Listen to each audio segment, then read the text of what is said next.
వి న్యూస్కి స్వాగతం. సేంద్రియ ఆహారం ఆరోగ్యానికి బలమైన మద్దతు. ప్రభుత్వ ఆసుపత్రిలో ఓమేగా వారి క్యాన్సర్ స్క్రీనింగ్ క్యాంపు నిర్వహించిన జీవి ఆరోగ్యకరమైన భవిష్యత్తు కోసం ఒక్కడుగు ముందుకు వేయాలని, క్యాన్సర్ వ్యాధి ప్రపంచవ్యాప్తంగా ప్రజల ఆరోగ్యాన్ని గణనీయంగా ప్రభావితం చేస్తుందని అన్నారు. దేశంలో కూడా ఈ వ్యాధితో బాధపడుతున్న వారి సంఖ్య రోజురోజుకు పెరుగుతుందని, అనేక మంది నిర్ధారణ లేకుండా ఈ వ్యాధి కారణంగా ప్రాణాలు కోల్పోతున్నారని, ఈ పరిస్థితుల్లో క్యాన్సర్ నివారణకు ముందస్తు పరీక్షలు అత్యంత ముఖ్యమని వైద్య నిపుణులు స్పష్టం చేస్తున్నారు అని తెలియజేశారు. ప్రాథమిక దశలోనే వ్యాధిని గుర్తించడం ద్వారా మెరుగైన చికిత్స అందించడం సులభతరం అవుతుందని తెలిపారు. ఈ నేపథ్యంలో ఓమేగా హాస్పిటల్ వారు ప్రజలకు అత్యుత్తమైన వైద్య సేవలు అందిస్తూ క్యాన్సర్ నిర్ధారణ మరియు చికిత్స కోసం ప్రత్యేక చర్యలు చేపడుతున్నారని, వారు చేపట్టిన ఈ సామాజిక సేవలను అభినందిస్తున్నామని తెలియజేస్తున్నాం. ఉచితంగా ఈ టెస్టులు ఏర్పాటు చేసినందుకు ఒమేగా క్యాన్సర్ హాస్పిటల్ వారిని హృదయపూర్వక అభినందనలు తెలియజేస్తున్నాను. దేశంలోనే ఎక్కువ క్యాన్సర్ బారిన పడి అనేక మంది మరణిస్తూ ఉన్నారు. క్యాన్సర్ బారిన పడి అనేక మంది అనారోగ్య పాలవుతున్నారు. లక్షల మంది దేశంలో ఈ క్యాన్సర్ వారితో బాధపడుతున్నారు. ప్రపంచవ్యాప్తంగా ఈరోజు క్యాన్సర్ అనేది ఒక ఇబ్బందికరంగా ప్రజల యొక్క ఆరోగ్యం మీద పెద్ద ఎత్తున నష్ట ప్రభావం చూపిస్తూ ఉంది. దానికోసం ఇలాంటి క్యాన్సర్ ని ముందస్తు తెలుసుకుంటే, ప్రాథమిక టెస్టుల్లో పరీక్షల ద్వారా ముందుగా తెలుసుకుంటే, స్టేజ్ 1లో తెలుసుకుంటే దాన్ని నివారించడానికి అవకాశం ఉంది, మందులతో తగ్గించడానికి అవకాశం ఉంది, ప్రాణాపాయ స్థితి లేకుండా ఉంటుంది. అందుకోసమే ఇలాంటి క్యాన్సర్ పరీక్షలు అవసరమైన ప్రతి ఒక్కరూ చేయించుకోవాల్సిన అవసరం ఉంది. ఈరోజు ఒమేగా హాస్పిటల్ వాళ్ళు పెద్ద ఎత్తున ఇలాంటి సేవలు అందించడం ఎంతో అభినందనీయం. అలాగే భవిష్యత్తులో గ్రామ ప్రాంతాల్లో కూడా ఈ టెస్టులు ప్రతి మండలంలో కూడా హెడ్ క్వార్టర్లో కూడా పెట్టి సేవలు అందించాలని చెప్పేసి నేను ఒమేగా హాస్పిటల్ యాజమాన్యాన్ని, డాక్టర్స్ నేను కోరుతున్నాను. అలాగే ఇండో అమెరికన్ క్యాన్సర్ హాస్పిటల్, మరి ఎన్టీ రామారావు గారు ఆ రోజు క్యాన్సర్ వ్యాధితో చనిపోకూడదు, దానితో అనేక మంది లక్షల మంది ప్రాణాలను కాపాడాలని చెప్పేసి ఆ హాస్పిటల్ ఒక సేవాభావంతో మొదలుపెట్టడం జరిగింది. ఈరోజు లక్షలాది మందికి ఇండో అమెరికన్ క్యాన్సర్ హాస్పిటల్ ద్వారా కూడా ప్రజలు సేవలు అందిస్తూ ఉన్నారు ప్రజలకి. అలాగే తొందరలోనే అమరావతి రాజధానిలో కూడా ఇలాంటి బసవతారక క్యాన్సర్ ఇన్స్టిట్యూట్ ఏర్పాటు చేయబోతున్నారు. సో మన రాజధానిలో ఒమేగా లాంటి hospitals, cancer hospitals, Basavataraka Indo American cancer hospital లాంటివి ఆవశ్యకత ఉంది.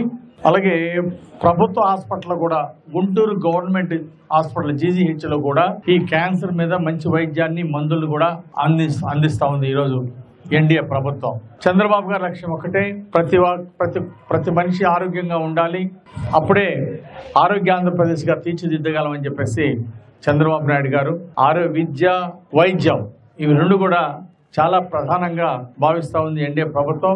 అందుకే ముఖ్యమంత్రి చంద్రబాబు గారు కోట్లాది రూపాయల బడ్జెట్ ని ఈ హెల్త్ దాని మీద ఈరోజు వెచ్చించడం జరుగుతూ ఉంది. దాని గురించి చంద్రబాబు నాయుడు గారికి ప్రత్యేక ధన్యవాదాలు తెలియజేస్తున్నా. రాష్ట్రంలో ఏటా 73,000 కొత్త క్యాన్సర్ కేసులు, 40,000 వరకు మరణాలు సంభవిస్తూ ఉన్నాయి. ఇది చాలా ప్రమాదకరమైన పరిస్థితి ఉంటుంది. అంటే తినేటువంటి ఆహారంలో కూడా మరి పౌష్టికాహారం తీసుకోవడం ఒకటి, కలుషితం లేనటువంటి పెస్టిసైడ్స్ ఇలాంటివి ఎక్కువ వాడినటువంటి ఆహారం తీసుకోవడం చాలా మంచిది. రైతాంగం కూడా ఆరోగ్యమైన ఆహారాన్ని అందించే ఆర్గానిక్ ఫార్మింగ్ ని ఎంకరేజ్ చేయాల్సినటువంటి అవసరం ఉంది. ఆర్గానిక్ ఫార్మింగ్ ద్వారా ప్రజలకి ఆరోగ్యకరమైనటువంటి ఆహార ఉత్పత్తులు చేయొచ్చు. ప్రజలకు కూడా నేను విజ్ఞప్తి చేస్తున్నా, ఇప్పుడు దిగుబడి తక్కువ వస్తుంది, ప్రకృతి సేద్యం ద్వారా కాస్త దిగుబడి తక్కువ వస్తుంది కాబట్టి రేట్ ఎక్కువ ఉంటుంది. కాబట్టి రేట్ ఎక్కువైనా కొనడానికి వినియోగదారులు కూడా సిద్ధంగా ఉన్నారు. ఎందుకంటే ఆరోగ్యం కోసం ఆహారం మీద ఖర్చు పెట్టడం అనేది చాలా అవసరంగా ఈరోజు ప్రజలు కూడా గుర్తించారు. అందుకని రైతాంగం కూడా పెద్ద ఎత్తున సేంద్రియ ఎరువుల ద్వారా, మరి ప్రకృతి వ్యవసాయం ద్వారా మంచి దిగుబడులు సాధించాలి. ఇది ఆరోగ్యానికి ఇస్తుంది.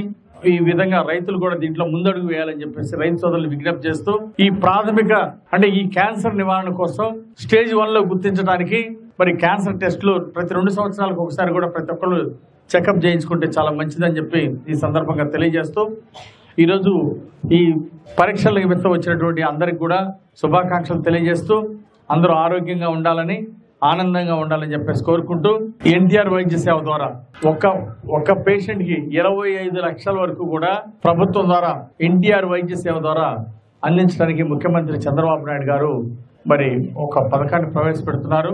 దీనికి చంద్రబాబు గారికి ప్రత్యేక ధన్యవాదాలు తెలియజేస్తున్నాను. ఎన్టీఆర్ వైద్య సేవ ద్వారా మరి గతంలో 2 లక్షల వరకు అలా ఉండేది. ప్రజలందరూ కూడా హర్షిస్తున్నారు, శభాష్ అంటున్నారు. ఈ వైద్య సేవల్ని ఎన్టీఆర్ వైద్య సేవ ద్వారా క్యాన్సర్ నివారణ కోసం, ఆరోగ్యం కోసం ఈ సేవలు వినియోగించుకోవాలని ప్రజలందరికీ విజ్ఞప్తి చేస్తూ నాకు ఈ అవకాశం ఇచ్చిన ప్రజలందరికీ ధన్యవాదాలు తెలియజేస్తూ సెలవు తీసుకుంటున్నాను. కార్యక్రమానికి ముఖ్య అతిథులు అవుతున్నటువంటి మన ప్రభుత్వ చీఫ్ జీవి ఆంజనేయులు గారికి, వచ్చినటువంటి వేదిక పెద్దలకు, వచ్చినటువంటి మరి అదేవిధంగా టెస్ట్కు వచ్చినటువంటి సోదరిమణులకి, మిత్రులందరికీ కూడా నమస్కారాలు తెలియజేస్తూ, ఈ మధ్యకాలంలో చీఫ్ గారు ఒక సర్వే చూశారు. డాక్టర్ గారు మీరు కూడా తినే ఆహారం అని అమెరికాలో 100 గ్రాములకి 7% కల్తీ ఆహారం ఉంటే ఇండియాలో 365 గ్రాములు ఉందని వచ్చింది. కాబట్టి మనం తినే ఆహారాన్ని జాగ్రత్తగా తిన్నట్లయితే, అంత ఆర్గానిక్ ఆహారం తిన్నట్లయితే దీన్ని నియంత్రించవచ్చు. ఇది మొదటి పాయింట్. వచ్చిన తర్వాత అయితే వచ్చిన ఇబ్బంది ఏంటంటే మొదటి స్టేజ్లో కనిపెట్టలేకపోతా ఉన్నాం. దానికి ఈ విధంగా టెస్టులు చేయించుకుంటేనే బయటకు వస్తుంది. మనం మన దగ్గర నొప్పి లేదు, ఏమి లేదు అనుకుంటే థర్డ్ స్టేజ్, ఫోర్త్ స్టేజ్ వస్తుంది. అది వచ్చి తెలుసుకునే లోపు ఇబ్బంది పడుతుంది. కాబట్టి విస్తృతంగా ఈ పరీక్షలు చేయించుకోవాలా. ఒమేగా హాస్పిటల్ వారు కానివ్వండి, అదేవిధంగా మన చీఫ్ గారు కూడా తప్పనిసరిగా ప్రభుత్వంతో మాట్లాడి ఈ టెస్టులు కూడా విరివిగా జరిగేటట్టు చూడాలని సందర్భంగా మనం చేస్తూ అందరికీ ప్రత్యేకమైన అభినందనలు, కృతజ్ఞతలు.